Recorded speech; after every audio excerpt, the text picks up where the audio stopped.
But first, we start with some worrying figures from Citizens Advice, which show that a concerning number of people using mobility devices are struggling with broken or unsuitable equipment. Yeah, Kevin Dwala has been to meet a volunteer in West Yorkshire running his very own repair shop to help people get their independence back.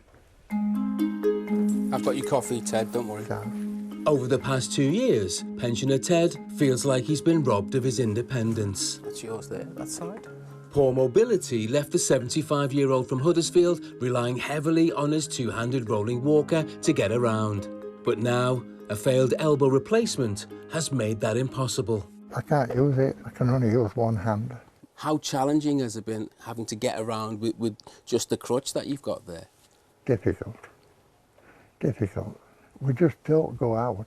We don't go out very much at all. There are lots of people like Ted who rely on mobility aids. But here's the thing, if that assistance was removed for whatever reason, well, that can have a huge impact on their lives. But now, help could be on the way.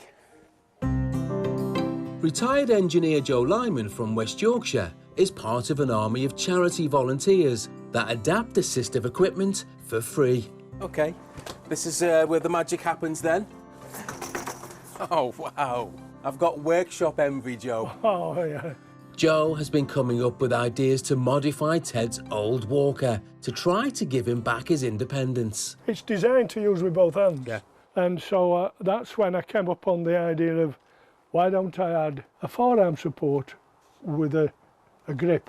This is a piece of window board. Yeah. A bit like a piece of guttering. And then this is a piece of yoga mat.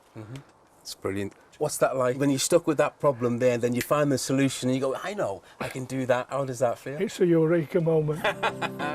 Joe is one of 770 volunteers around the UK that work for the charity REMAP, adapting devices and aids in garages and home workshops, each year coming up with creative ways to make the lives of 3,000 people better. What is it that you enjoy so much, do you Well, the think? construction of it, thinking it out. Finding the solution. When the customer comes in and the interaction and the look on the face and that's it. That gives you motivation. But even though volunteers like Joe help who they can, not everyone is lucky enough to get their equipment adapted. For many, there are more fundamental issues. In a one-show exclusive, Citizens Advice has told us that 4 out of every 10 users struggle to find someone to fix a mobility device or get stung by unexpected costs.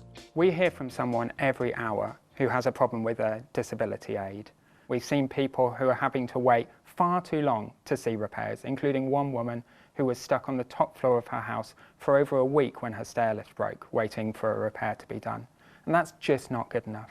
Citizens Advice want the Competition and Markets Authority to investigate why standards appear to be so low and look at whether the current level of consumer protection is sufficient. At the moment, you've got the same rights if your stairlift breaks as if your kettle breaks. And for a sector as important as this, that doesn't seem right. But thanks to charity engineers, certain assistive equipment that isn't fit for purpose can be adapted.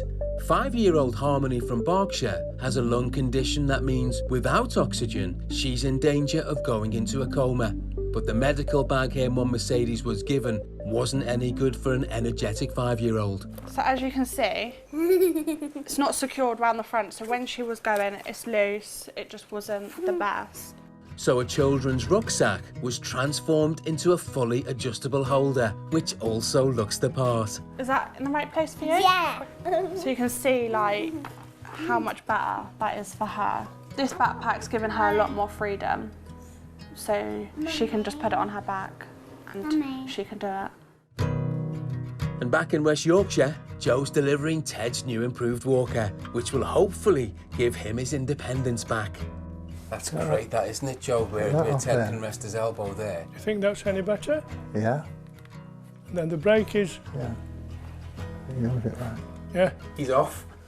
He's off. Slow down, Ted. Yeah, I'm happy with that. Thanks to some creative problem solving, Joe has another satisfied customer. Gosh, aren't we lucky that there are people like Joe out there? totally. That's brilliant. Thank you, Kevin, as well. Yeah.